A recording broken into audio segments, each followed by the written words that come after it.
Peggys Cove, Nova Scotia. Our CBC News drone team captured that famous landmark and its newest feature. Look at that, a viewing platform accessible to everyone.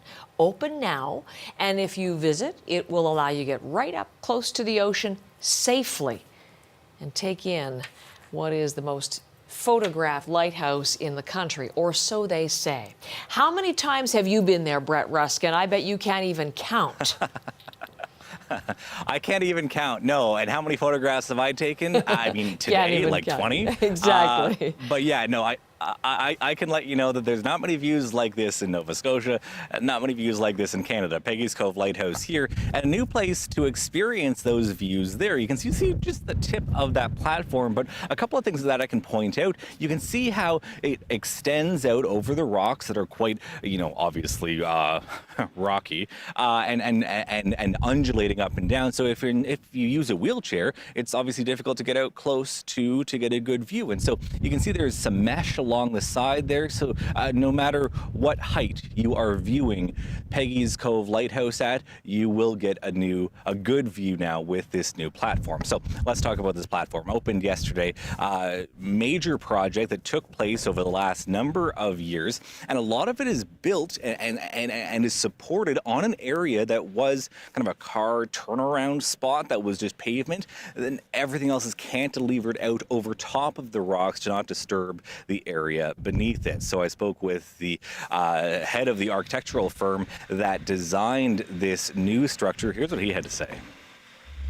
At its heart, it was really about community engagement. There was a lot of work with the community.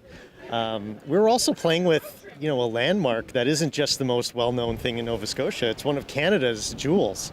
And so, of course, there was that, aspect of it. And so how can we come up with something that's both organic and inclusive, allows for seniors and people with disabilities to enjoy it, just broadening the audience, essentially, but do it in a way that, this structure really melts into the landscape. Melting into the landscape as well are the folks who still want to, clamber across the rocks. You can still do that. You don't have to stay on the platform. There were lots of folks doing that yesterday, for example. A couple of stats, $3.1 million. That's what this project cost to install. Pre-pandemic, there was 700,000 visitors who came to see the lighthouse every single year, and a study done by the Nova Scotia government said folks who visited Nova Scotia, 1 out of every 3 of them said, hey, I'm going to make a point of coming to see Peggys on my trip to Nova Scotia. Heather? So we should just call it Peggys. It was not a Peggys Cove. If you're on the inn, if you're not from away, it's just Peggys. Is that right? That's what the cool kids call it. The cool kids call it Peggys. Anything else changed over the time of the pandemic, Brett, there? Well, there was an interesting opportunity because there were fewer tourists, obviously, because of the lockdown. There were fewer tour buses as well. And that combination was previously creating a bit of a conflict. You can hear still construction that is taking place with the final touches being installed. But I can tell you that the roads were quite narrow leading to and from and through the village of Peggys Cove. And so you came, some close encounters with some tour buses at some times. Now, a full sidewalk system, a new roadway that has been paved through so that when those tour buses return, when those tourists return, which they already are, they will have a lot more space, a better experience here at Peggys Cove Lighthouse. Heather?